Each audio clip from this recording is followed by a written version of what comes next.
Hello স্টুডেন্টসরা, আসসালামু আলাইকুম। কেমন আছো তোমরা? আশা করি ভালো আছো। তোমাদের নিশ্চয়ই নিয়মিত ক্লাসগুলো হচ্ছে। আজকে আমি তোমাদেরকে পড়াবো হচ্ছে কনজেনিটাল হার্ট ডিজিজ। আমি doctor Mariam Begum, professor and departmental head, Bashundhara Addin medical college hospital. আজকের টপিকস হচ্ছে কনজেনিটাল হার্ট ডিজিজ। নামটা শুনেই বোঝা যাচ্ছে কনজেনিটাল মানে জন্মগতভাবে যেসব শিশুরা হার্টের সমস্যা নিয়ে জন্ম নেয় তাদেরই কনজেনিটাল হার্ট ডিজিজ বলা হয়। হার্ট ডিজিজ তাহলে দুই ধরনের হতে পারে, একটা কনজেনিটাল অ্যান্ড অ্যাকোয়ার্ড। অ্যাকোয়ার্ড হচ্ছে জন্মের পরে যেটা হয় সেটা হচ্ছে অ্যাকোয়ার্ড। বাচ্চাদের সাধারণত কনজেনিটাল হার্ট ডিজিজই most common. Acquired heart disease হয়, তবে সেটা লেস কমন। অ্যাডাল্টে যেমন আমরা দেখি যে অ্যাকোয়ার্ড হার্ট ডিজিজটা বেশি কমন, যেমন coronary artery disease, rheumatic disease, এগুলো হচ্ছে বড়দের জন্য কমন, কিন্তু বাচ্চাদের জন্য কনজেনিটাল হার্ট ডিজিজটা মোস্ট কমন। অতএব কনজেনিটাল হার্ট ডিজিজ সম্বন্ধে আমাদের একটু খুব ভালো করে জানতে হবে। কনজেনিটাল হার্ট ডিজিজ, আচ্ছা, কনজেনিটাল হার্ট ডিজিজকে আমরা দুভাগে ভাগ করি depending on the cyanosis. Cyanosis থাকলে আমরা তাকে সাইনোটিক হার্ট ডিজিজ বলি, আর যার সাইনোসিস নাই তাকে বলা হয় অ্যাসাইনোটিক হার্ট ডিজিজ। তাহলে অ্যাসাইনোটিক হার্ট ডিজিজ একটা, আর সাইনোটিক হার্ট ডিজিজ। তাহলে যখন একটা বাচ্চা তোমার কাছে সাইনোসিস নিয়ে প্রেজেন্ট করবে, তারপরে ধরে নিতে হবে এটা হচ্ছে সাইনোটিক হার্ট ডিজিজ। হ্যাঁ, আর যেই বাচ্চার হার্ট ডিজিজ চিন্তা করছো কিন্তু সাইনোসিস নাই, সেটা হচ্ছে অ্যাসাইনোটিক হার্ট ডিজিজ। তাহলে আজকে আমি তোমাদের পড়াবো মেনলি অ্যাসাইনোটিক হার্ট ডিজিজ বিএসডি। আচ্ছা, তার আগে আমরা একটু দেখে নিই আমাদের হার্ট ডিজিজকে আমরা কীভাবে ক্লাসিফাইড করি। আমরা হার্ট ডিজিজকে দুইভাবে ক্লাসিফাইড করি, একটু আগে বলে ফেললাম, সাইনোটিক অ্যান্ড অ্যাসাইনোটিক। অ্যাসাইনোটিক হার্ট ডিজিজকে আবার আমরা দুইভাবে ভাগ করতে পারি। কীভাবে? With shunt, without shunt. With shunt means তোমার কোথাও কমিউনিকেশন আছে, হার্টের মধ্যে যে আমাদের 4টা কম্পার্টমেন্ট আছে, সেই হার্টের কম্পার্টমেন্টে কোথাও না কোথাও কমিউনিকেশন আছে, এর জন্য এটাকে বলা হচ্ছে শান্ট। হ্যাঁ, এটা left to right shunt. Left to right shunt হওয়ার জন্যই কিন্তু এরা অ্যাসাইনোটিক। যদি কখনো রাইট টু লেফট শান্ট হয়ে যায় তখন সেটা হয়ে যাবে সাইনোটিক। কারণ আমরা খুব ভালো করে জানি আমাদের লেফট সাইডে কী থাকে, অক্সিজেনেটেড ব্লাড, আর রাইট সাইডে কী থাকে, ডিঅক্সিজেনেটেড ব্লাড।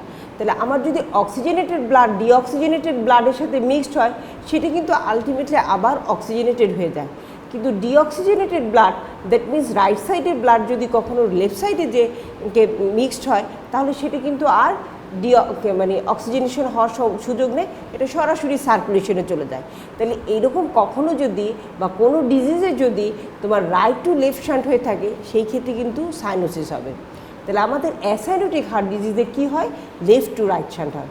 তাহলে লেফট টু রাইট শান্টে আমরা কী দেখি, কোন কোন ডিজিজগুলো আছে, যেমন ventricular septal defect, atrial septal defect, patent ductus arteriosus. Ventricular septal defect means কি, তোমার দুইটা ভেন্ট্রিকুলের মধ্যে যে পর্দাটা আছে তার মধ্যে একটা গ্যাপ আছে। আমরা জানি আমাদের দুইটা ভেন্ট্রিকুল, দুইটা অ্যাট্রিয়াম আছে। দুইটা ভেন্ট্রিকুলের মধ্যে পর্দাতে যদি কোনো গ্যাপ থাকে তাহলে তাকে বলা হয় ভেন্ট্রিকুলার সেপ্টাল ডিফেক্ট। আর যদি কখনো দুইটা অ্যাট্রিয়ামের মধ্যে কোনো গ্যাপ থাকে তাহলে তাকে আমরা বলবো অ্যাট্রিয়াল সেপ্টাল ডিফেক্ট। আর যদি কখনো দেখি আমাদের পেটেন্ট ডাক্টাস আর্টেরিওসাস, তাহলে পেটেন্ট ডাক্টাস আর্টেরিওসাস কাকে বলি, আমরা ইন্টারইউটেরাইন লাইফের সময় যখন দেখি যে আর্চ অফ অ্যাওর্টার সাথে আমাদের পালমোনারি ট্রাঙ্কের একটা কমিউনিকেশন থাকে, এছাড়া কিন্তু একটা ফিটাস বাঁচতে পারবে না। এই কমিউনিকেশনটা জাস্ট আফটার বার্থে এটা ক্লোজ হয়ে যায়, কিন্তু কোনো কারণে যদি এটা ক্লোজ না হয়ে থাকে তাহলে তাকেই বলা হচ্ছে পেটেন্ট ডাক্টাস আর্টেরিওসাস। এতে কি হবে, তোমার আর্চ অফ অ্যাওর্টার প্রেশারটা বেশি, যখন লেফট ভেন্ট্রিকল পাম্প করবে আর্চ অফ অ্যাওর্টা থেকে ব্লাড চলে আসবে কোথায়, পালমোনারি ট্রাঙ্কে, আবার পালমোনারি ট্রাঙ্ক থেকে চলে আসবে তোমার লেফট অ্যাট্রিয়াম, লেফট ভেন্ট্রিকল, আবার তোমার আর্চ অফ অ্যাওর্টার দিকে যাচ্ছে। ঠিক আছে, যেহেতু এটা অক্সিজেনেট থেকে ডিঅক্সিজেনেটেড ব্লাডে যাচ্ছে, এটা হচ্ছে লেফট টু রাইট শান্ট। আর একটা কি, উইদাউট শান্ট। তাহলে আমরা শান্টের মধ্যে কি পেলাম, 3টা জিনিস পেলাম, একটা ventricular septal defect, atrial septal defect এবং তোমার পিডিএ, পেটেন্ট ডাক্টাস আর্টেরিওসাস। এটা হচ্ছে মোস্ট কমন। অ্যাসাইনোটিক শান্টটা তোমার মোস্ট কমন। এখন উইদাউট শান্টে আমাদের কী কী পড়ে? উইদাউট শান্টে হচ্ছে পালমোনারি স্টেনোসিস, অ্যাওটিক স্টেনোসিস, আর একটা হচ্ছে কোয়ার্টেশন অফ অ্যাওটা। তাহলে পালমোনারি স্টেনোসিসটা কি? পালমোনারি ভালভের এরিয়াতে যদি স্টেনোসড হয়ে থাকে অথবা অ্যাওটিক ভালভ অ্যান্ড তার অ্যাভাবে যদি স্টেনোসড হয়ে থাকে তাহলে তাদেরকে বলা হয় pulmonary stenosis and aortic stenosis. Quotation of অ্যাওটা, quotation মানে হচ্ছে ন্যারোইং। এটা কোথায় হয়? এটা সাধারণত হয় আর্চ অফ অ্যাওটাতে। আর্চ অফ অ্যাওটাতে কোথাও যদি যেখান থেকে গ্রেট ভেসেলগুলো উঠে সেখানে কোথাও যদি ন্যারোইং হয়ে থাকে, বিশেষ করে এটা মোস্ট কমন হচ্ছে সাবক্লাভিয়ান আর্টারির নিচে, সেখানে যদি ন্যারোইং হয়ে থাকে তাহলে ব্লাড ফ্লোতে বাধা পাবে। তাহলে এইখানে যে হার্ট ডিজিজটা দেখি আমরা, এটাকে বলা হয় কোয়ার্টেশন অফ অ্যাওটা। ঠিক আছে, তাহলে আমরা বুঝতে পারলাম অ্যাসাইনোটিক হার্ট ডিজিজ কী কী। অ্যাসাইনোটিক হার্ট ডিজিজের মধ্যে দুইটা ভাগ আমরা জানি, একটা উইথ শান্ট, একটা উইদাউট শান্ট। উইথ শান্টের মধ্যে আমরা ভিএসডি, এএসডি এবং পিডিএ পেলাম, আর উইদাউট শান্টে আমরা পেলাম কি? Pulmonary atresia stenosis, aortic stenosis and হচ্ছে কোয়ার্টেশন অফ অ্যাওটা। এখন আমরা জাস্ট তোমাদের একটু বলে যাই যে সাইনোটিক হার্ট ডিজিজ আমাদের কী কী আছে। যে আজকে শুধু নামগুলো আমরা জানবো কাকে বলে cyanotic heart disease. Cyanotic heart disease কখন বলা হবে? যখন কোনো কারণে আমাদের ডিঅক্সিজেনেটেড ব্লাডটা অক্সিজেনেটেড ব্লাডের সাথে মিশে যাবে, তখন আমরা সাইনোটিক হার্ট ডিজিজ বলবো। সাইনোটিক হার্ট ডিজিজের মধ্যে কমন হচ্ছে টেট্রালজি অফ ফ্যালোস। এটা 4টা কম্পোনেন্ট থাকে বলে এটাকে বলা হয় টেট্রালজি অফ ফ্যালোস। আর কি আছে? আর আছে হচ্ছে ট্রান্সপোজিশন অফ গ্রেট ভেসেল। এখানে কি হয়? গ্রেট ভেসেলগুলো ট্রান্সপোজিশন হয়, অ্যাওটার জায়গায় চলে আসে পালমোনারি ট্রাঙ্ক, পালমোনারি ট্রাঙ্কের জায়গায় চলে আসে অ্যাওটা, যার ফলে তোমার পুরা স্ট্রাকচারটাই চেঞ্জ হয়ে যায়। আর কি হতে পারে? Total anomalous pulmonary venous drainage. Total anomalous pulmonary venous ড্রেনেজটা কীরকম? আমরা জানি পালমোনারি ভেইনগুলো কোথায় হয়? ওপেন হয়। পালমোনারি ভেইনগুলো লেফট অ্যাট্রিয়ামে ওপেন হয়। এখন কোনো কারণে যদি লেফট অ্যাট্রিয়ামের পরিবর্তে রাইট অ্যাট্রিয়ামে পালমোনারি ভেইনগুলো ওপেন হয়, সেই ক্ষেত্রে আমাদেরকে বলা হয় total anomalous pulmonary venous drainage. আর একটা কি? ট্রাঙ্কাস আর্টেরিয়াস এবং ট্রাইকাসপিড অ্যাট্রিশিয়া। আরেকটা আছে যেটা ইপস্টেন অ্যানোমালি। আমরা যদি মনে রাখার চেষ্টা করি তাহলে আমরা 5Tটা মনে রাখতে পারলে আমরা বুঝতে পারবো যে হ্যাঁ, এগুলো হচ্ছে তোমার সাইনোটিক হার্ট ডিজিজ। এই হার্ট ডিজিজগুলোর নাম তোমাদের জানতে হবে। সাইনোটিক হার্ট ডিজিজ কী কী? তাহলে tetralogy of Fallot's, transposition of great vessels, total anomalous pulmonary venous drainage, truncus arteriosus, tricuspid atresia. তাহলে এই কটা হচ্ছে তোমার সাইনোটিক হার্ট ডিজিজ। তাহলে আজকে আমরা চলে আসি কোথায়? আজকের টপিক্সে VSD. VSD means ventricular septal defect. Ventricular septal defect হচ্ছে most common congenital heart disease. Most common congenital heart disease, it is left to right shunt এবং এটা হয় সাধারণত 25% অফ অল কনজেনিটাল হার্ট ডিজিজের মধ্যে 25% হচ্ছে তোমার ভিএসডি। ভিএসডি এটা 2 per 1000। এটা মেল ফিমেল কোনো ডিসক্রিমিনেশন নাই, বোথ সেক্সেই তোমার প্রিভিলেন্সটা ইকুয়াল।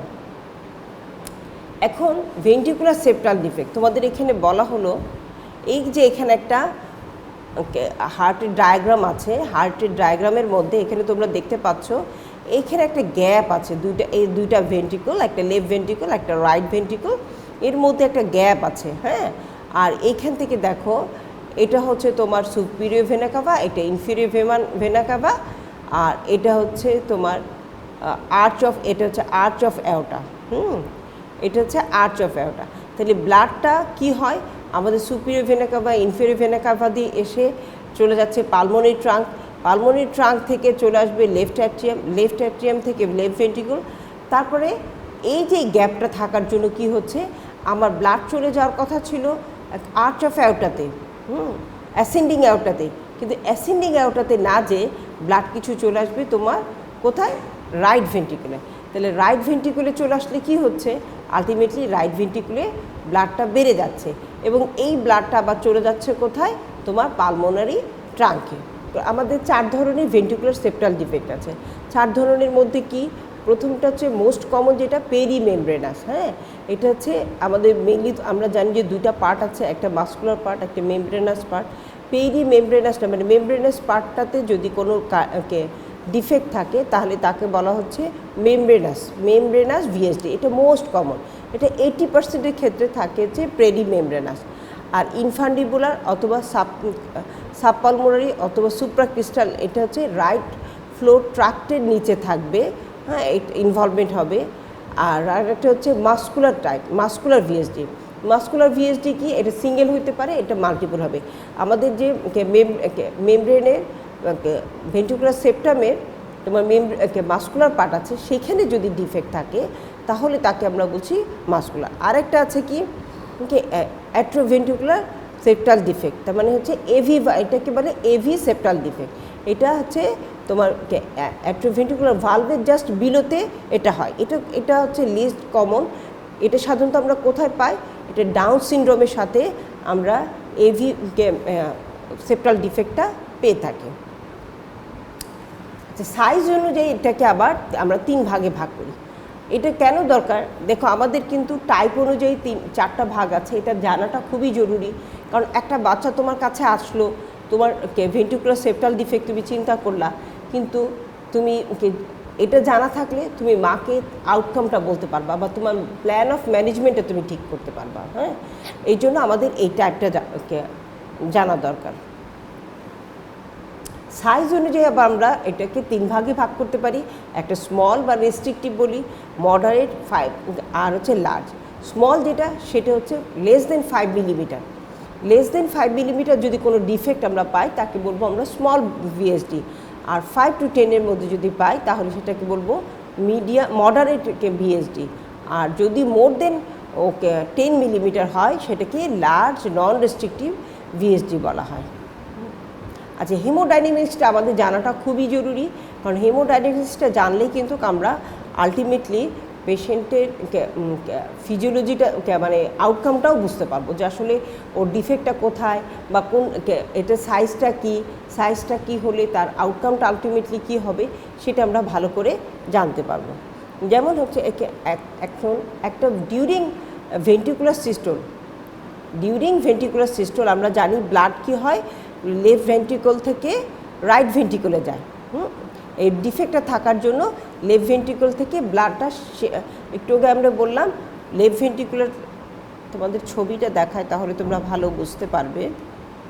আচ্ছা, আমরা একটা ডায়াগ্রাম দিয়ে বোঝানোর চেষ্টা করছি যে এখানে কোথায় প্রবলেমটা হচ্ছে।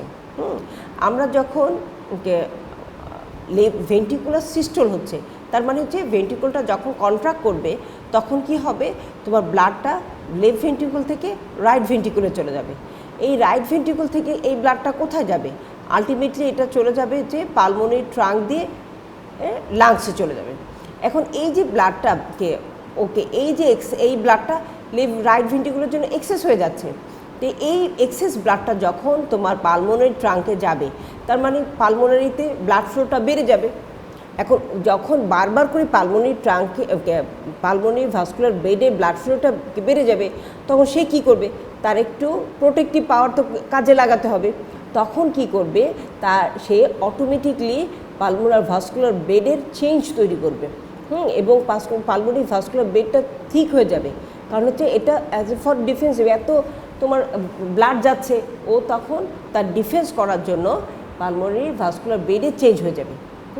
এই জন্য আমরা যদি এখানে যদি নন রেস্ট্রিক্ট মানে লার্জ ভিএসডি হয়, তাহলে আমাদের কিন্তু ফ্লোটা অনেক বেশি হবে। ফ্লোটা বেশি হলে তখন আলটিমেটলি আমাদের কি হবে, পালমোনারি ভাস্কুলার বেডে পারমানেন্ট চেঞ্জ হয়ে আমাদের কি হবে, একটা পরবর্তী ইসেনমেঙ্গার সিনড্রোম হবে। আরেকটা কি হয়, এটা অবশ্য অনেক দেরিতে আসে। তার আগে এই যে ব্লাডটা বেশি বেশি যাচ্ছে তোমার পালমোনারি বেডে, এতে কি হবে, ও রিপিটেড রেসপিরেটরি ট্র্যাক্ট ইনফেকশন হবে, আমরা পালমোনারি ইডিমা পাবো। এখন আমরা প্যাথোফিজিওলজিটা একটু বুঝে নেই, কারণ প্যাথোফিজিওলজিটা বোঝাটা খুবই জরুরি। প্যাথোফিজিওলজি বুঝতে পারলে দেখবা তোমার পেশেন্টের আলটিমেটলি আউটকামটাও বুঝতে পারবা, যে এই পেশেন্টের কি হবে ভবিষ্যতে বা আমরা কি চিকিৎসা দিব, সেগুলো সবই বোঝা যাবে প্যাথোফিজিওলজিটা বুঝলে। আমরা দেখলাম যে 3 ধরনের ডিফেক্ট আছে, একটা স্মল, আর মিডিয়াম, লার্জ। স্মলের ক্ষেত্রে খুব বেশি একটা প্রবলেম হয় না, মিডিয়াম এবং লার্জের ক্ষেত্রে মেনলি আমাদের প্রবলেমটা হয়। আচ্ছা, এখানে কি হয় একটু মনোযোগ দিয়ে শোনো তোমরা। যে আমরা যখন ভেন্ট্রিকুলার সিস্টোল হয়, তার মানে হচ্ছে ভেন্ট্রিকলটা যখন কন্ট্রাক্ট করবে তখন ব্লাডটা কি হচ্ছে লেফট ভেন্ট্রিকল থেকে রাইট ভেন্ট্রিকুলে চলে আসছে। রাইট ভেন্ট্রিকুলে চলে আসলে কি হবে, আলটিমেটলি এই ব্লাডটা তোমার চলে যাবে কোথায়, তোমার ভাস্কুলার বেডে। ভাস্কুলার বেডে গেলে কি হবে, এই যে বারবার করে ভাস্কুলার বেডে যাচ্ছে, এর ফলে কি হবে, পালমোনারি হাইপার টেনশন ডেভেলপ করবে, পালমোনারি হাইপার টেনশন হবে, পালমোনারি ইডিমা হবে, এবং আলটিমেটলি কী হবে, আমাদের পালমোনারি ভাস্কুলার চেঞ্জ হবে। এবং এটা যদিও একটু সময় নেয় পালমোনারি ভাস্কুলার চেঞ্জ হতে, এটাকে আমরা বলি ইসেনমেঙ্গার সিনড্রোম। এই যখন পালমোনারি ভাস্কুলার বেডের চেঞ্জটা হবে, তার মানে কি, এটা হচ্ছে কি ভাস্কুলার বেডটা ঠিক হয়ে যাবে। ঠিক হয়ে গেলে কি হবে, তোমার এই শান্টটা এখানে যেই তোমার লেফট টু রাইট শান্ট ছিল সেটা রিভার্স হয়ে যাবে। এখানে আর আমার যদি আলটিমেটলি এখানে ব্লাডটা না যেতে পারে তাহলে কি হবে, এই আর এখানকার প্রেশারটা যদি আস্তে আস্তে বাড়তে থাকে, ফ্লোটা এদিক থেকে এদিকে চলে যাবে, তার মানে হচ্ছে রাইট থেকে লেফটে চলে যাবে। রাইট থেকে লেফটে চলে গেলে কি হবে, এটা একটু বলা হয় রিভার্সান, এবং এই ক্ষেত্রে আমরা তখন সাইনোসিস দেখতে পারি। হ্যাঁ, তবে এটা অনেক সময় লাগে। হ্যাঁ, এটা সাধারণত 10-12 বছরের আগে আমরা সাধারণত এটা পাই না। আমরা পাই মেনলি কি, একটা পেশেন্টের এই যে তোমার pulmonary left to right shunt হচ্ছে, রিপিটেড ব্লাড যাচ্ছে পালমোনারি ভাস্কুলার বেডে, এর ফলে hypertension, pulmonary oedema, repeated respiratory tract infection, এটাই মেনলি পাই। এখন চলে আসি clinical presentation. Actually clinical presentation এটাও ডিপেন্ড করবে on the size of the ventricular defect. যদি স্মল সাইজ হয়ে থাকে, আমরা সাধারণত স্মল সাইজে কোনো সিমটম নাও পেতে পারি। অনেক সময় দেখা যাচ্ছে পেশেন্ট আসলে হচ্ছে কনসালটেন্টের কাছে যখন, বা অথবা কোনো ডক্টরের কাছে গেল, দেখা গেল অসকালটেশন করতে যে তখন তার মার পেল। এমনি বাচ্চা হেলদি, তার খেলাধুলা ঠিক আছে, গ্রোথ ঠিক আছে, কোনো রকম সমস্যা হয় না। সমস্যা হয় যখন হচ্ছে লার্জ ডিফেক্টটা হয়। লার্জ ডিফেক্টটা হলে কি হবে, অনেক বেশি, একটু আগে বললাম, অনেক বেশি ব্লাড চলে আসবে তোমার রাইট ভেন্ট্রিকুলে, পালমোনারি বেডে যাবে, কী হবে, একটুতে সে হাঁপায় যাবে। আলটিমেটলি ওর লেফট ভেন্ট্রিকুলার ফ্লোটা কমে যাচ্ছে, ও হাঁপায় যাবে। হাঁপায় গেলে কী হবে, ওর একটুতে খেলাধুলা করলেই দেখা যাবে টায়ার্ড হয়ে যাচ্ছে। হ্যাঁ, বেশি খেলতে চাচ্ছে না, বেশিরভাগ চুপচাপ বসে থাকতে তার ভালো লাগে। খেতে গেলে একটু খেয়ে হয়রান হয়ে যায়। যখন দেখা যাচ্ছে যে এক বাচ্চা খাবার যেটা একবারে খেয়ে ফেলতে পারতো, ও একটু একটু করে বারবার করে খাচ্ছে, কারণ তার খেতে গেলেও তার কষ্ট হচ্ছে, তার ওজন বাড়ছে না, কারণ হচ্ছে তার এমনিতে হচ্ছে খাবারটা ঠিকমতো খেতে পারছে না। তারপরে এই যে এক্সজশনের ক্যালোরি লস হচ্ছে, যার ফলে ওর ওয়েট গেনটা ঠিকমতো হচ্ছে না। আবার হচ্ছে কি, এইসব বাচ্চার দেখা যাচ্ছে কি প্রচুর সুইটিং হয়। মা তোমার কাছে কমপ্লেন নিয়ে আসবে, আমার বাচ্চা খালি ঘামে, কপাল ঘেমে যাচ্ছে। হ্যাঁ, খেতে গেলে প্রচণ্ড ঘেমে যায়। তার মানে পার্সপিরেশন হবে। হ্যাঁ, আর হচ্ছে মেইনলি আসে repeated respiratory tract infection. Actually মারা যখন বাচ্চার খারাপ না হয় ততক্ষণ পর্যন্ত সহজে কিন্তু আসতে চায় না। তো যখনই দেখবে একটা বাচ্চার কাশি হচ্ছে, শ্বাসকষ্ট হচ্ছে, অনেক জ্বর আসছে, সেই ক্ষেত্রেই মা বা গার্জেন তোমাকে ডাক্তারের কাছে নিয়ে আসবে। তাহলে দেখা যাবে যে এই রিপিটেড রেসপিরেটরি ট্র্যাক্ট ইনফেকশন নিয়ে আমাদের কাছে আসে। তার মানে দেখো, এখন কোনো একটা বাচ্চা যদি তোমার কাছে বারবার করে রেসপিরেটরি ট্র্যাক্ট ইনফেকশন নিয়ে আসে, তাহলে অবশ্যই আমাদের একটা মাথায় রাখতে হবে এই বাচ্চার কনজেনিটাল হার্ট ডিজিজ আছে কি না। হ্যাঁ, কারণ হচ্ছে হার্ট ডিজিজ যত বেশি বড় হবে, হ্যাঁ, হার্ট ডিফেক্টটা সাউন্ড কিন্তু তুমি কম পাবা।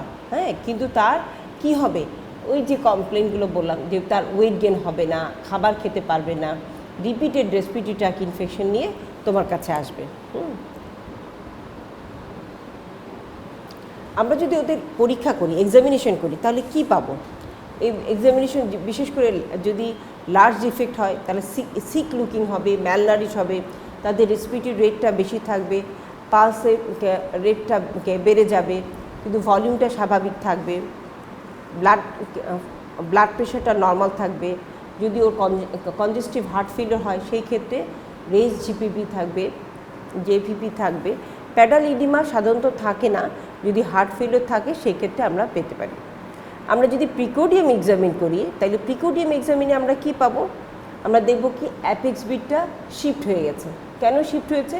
অ্যাপেক্স বিটে যেহেতু তার এই যে ওয়ার্কলোডটা হার্টের বেড়ে যাচ্ছে, এতে হার্টটা বড় হয়ে যাবে, কার্ডিওমেগালি হবে এবং অ্যাপেক্স বিটটা তখন শিফট হয়ে যাবে।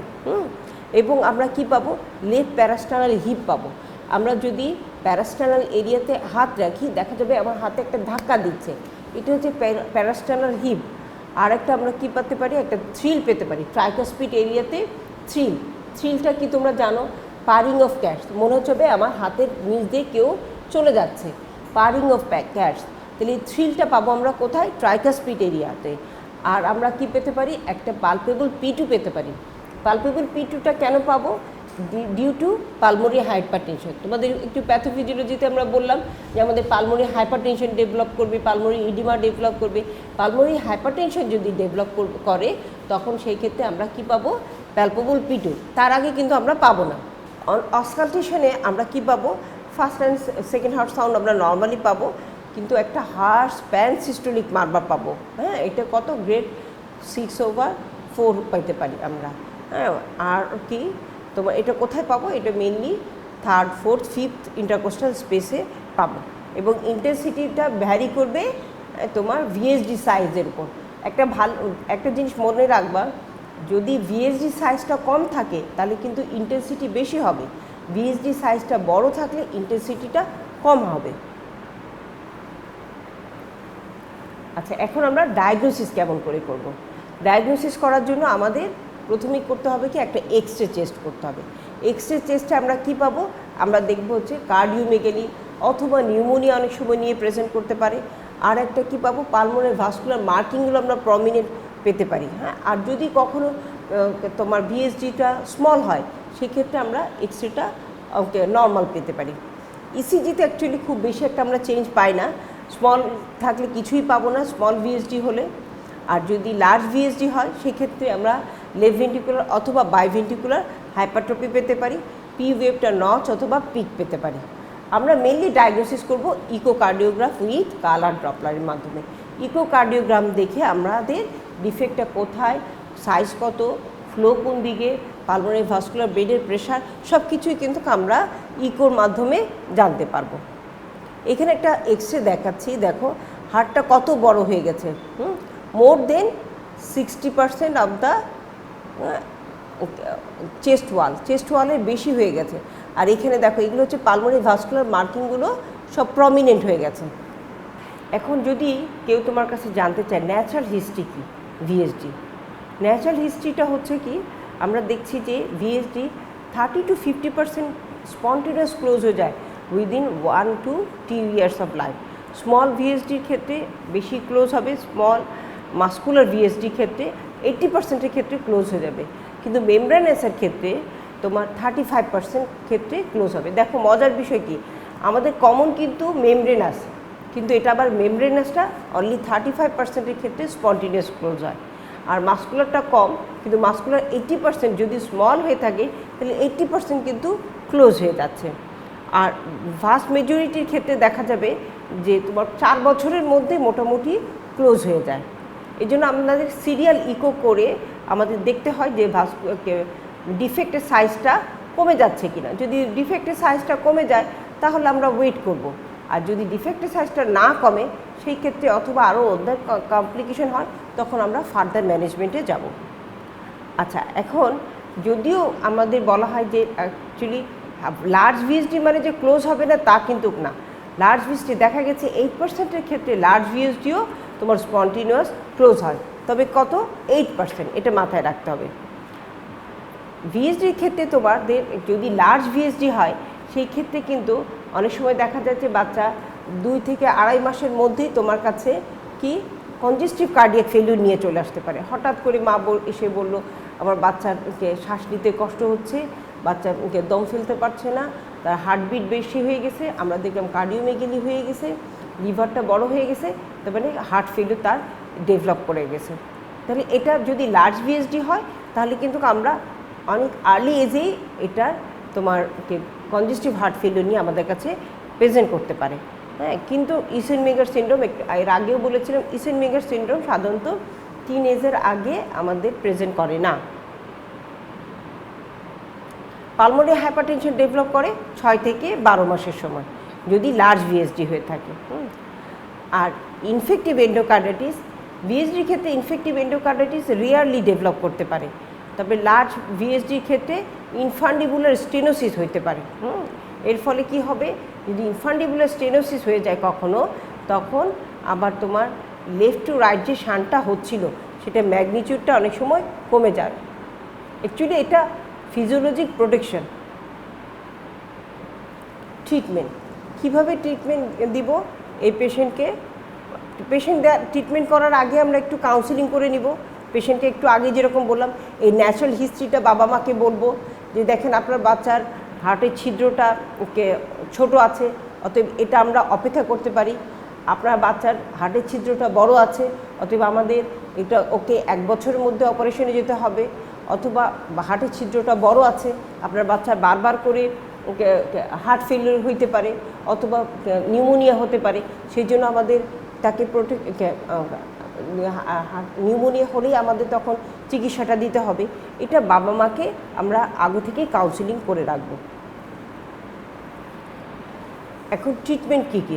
ট্রিটমেন্ট 2 ধরনের, একটা মেডিকেল আর একটা সার্জিক্যাল। মেডিকেল আমি বললাম যে ম্যাক্সিমামের ক্ষেত্রে উইদিন 4 ইয়ার্সের মধ্যেই কিন্তু ক্লোজ হয়ে যায়, তবে লার্জ ভিএসডির ক্ষেত্রে ক্লোজের চান্স খুব কম। অতএব লার্জ ভিএসডির ক্ষেত্রে আমরা সাধারণত অপেক্ষা করতে বলবো না। এখন স্মল ভিএসডির ক্ষেত্রে আমরা জানি যে এটা স্পন্টেনিয়াস ক্লোজের চান্স অনেক বেশি, তার ফিজিক্যাল অ্যাক্টিভিটি সব কিছু স্বাভাবিক থাকবে। এটার জন্য বাচ্চার এমন কিছু করার দরকার নাই যে বাচ্চা খেলতে পারবে না, বাচ্চাকে মানে বিভিন্ন স্ট্রেনাস এক্সারসাইজ করতে পারবে না, এগুলো রেস্ট্রিক্ট করার কোনো দরকার নাই। ওর মতো অ্যাক্টিভিটি করবে।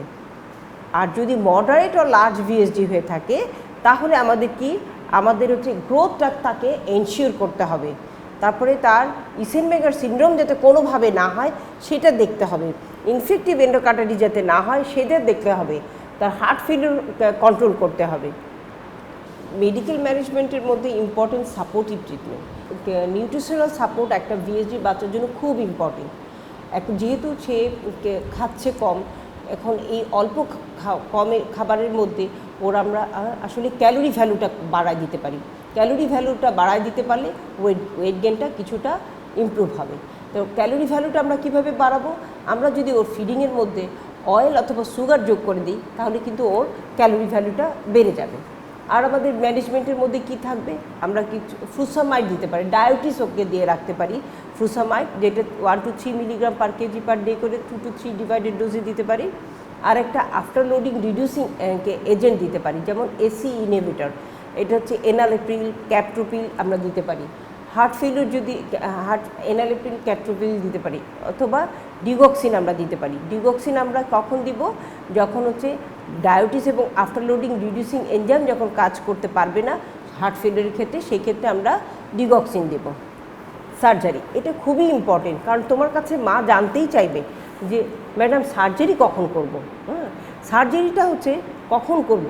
যদি একটা বাচ্চা দেখি ওজনটা ভালো মতো বাড়ছে না, বাচ্চাটা খেলতে যে এক্সস্টেড হয়ে যাচ্ছে, খেতে যে এক্সস্টেড হয়ে যাচ্ছে, অথবা তার যদি আমরা দেখি শান্ট অ্যানোমালিটা more than 2:1, মানে হচ্ছে দ্বিগুণ শান্ট হচ্ছে, দ্বিগুণের বেশি শান্ট হচ্ছে, সেই ক্ষেত্রে আমাদের কি করতে হবে? আমাদের সার্জারিতে চলে যেতে হবে। তাহলে কি বললাম, যদি ওয়েট গেইনটা পুয়ার থাকে, যদি হচ্ছে এক্সারসাইজ ইনটলারেন্স থাকে, মানে সে এক্সারসাইজ করতে পারে না, অথবা আমাদের শান্টটা যদি ডাবলের বেশি হয়ে যায়, সেই ক্ষেত্রে আমরা কি করব? তাকে রেডি করব ফর সার্জারি। কারণ এই সার্জারি না করা পর্যন্ত তার ওয়েট গেইনটা ঠিকমতো হবে না। এবং আলটিমেটলি আমাদের গোল কি? আমাদের গোল হচ্ছে যাতে পালমোনারি হাইপারটেনশন, ইসেনমেঙ্গার সিনড্রোম যাতে না হয়। একবার যদি ইসেনমেঙ্গার সিনড্রোম হয়ে যায়, তাহলে কিন্তু সার্জারি করে আমাদের কোনো লাভ হবে না। অতএব এটার আগেই আমাদের সার্জারিটা করে ফেলতে হবে। সার্জারি করার টাইম কখন? ভালো হচ্ছে অ্যাট 3 to 6 মান্থ। বেশিরভাগ সেন্টারই এই সময় করে ফেলে। আর অনেক জায়গায় করে 1 বছরের নিচে। 1 বছরের নিচে গেলে ওকে ওয়েট গেইনটা আর একটু ভালো হয়, সার্জারিটা করতে সুবিধা হয়। ইসেনমেঙ্গার সিনড্রোমটা যদি কখনো ডেভেলপ করে যায়, তাহলে কিন্তু তার মর্টালিটি রেট বেশি। কখন করব না? এখন আমরা তো সার্জারি দেখলাম, কখন করব? একটা পোর ওয়েট গেইন, এক্সারসাইজ ইনটলারেন্স, শানটা যদি বড় থাকে, এই ক্ষেত্রে আমরা অপারেশন করে ফেলবো। কখন করতে পারি? মেইনলি আমরা 3 থেকে 6 মাসের মধ্যে করব, অথবা 1 বছরের মধ্যেই করে ফেলতে পারি আমরা। কন্ট্রাইন্ডিকেশন মেইনলি হচ্ছে যদি কখনো severe pulmonary vascular disease develop করে, সেক্ষেত্রে অপারেশন করা যাবে না। তাহলে আজকে এইটুকুই। তাহলে আজকে সারাদিনে কি শিখলাম? আমরা ভিএসডি সম্বন্ধে শিখলাম, আমরা হার্ট ডিজিজ সম্বন্ধে শিখলাম। ঠিক আছে, সবাইকে অনেক ধন্যবাদ। আসসালামু আলাইকুম।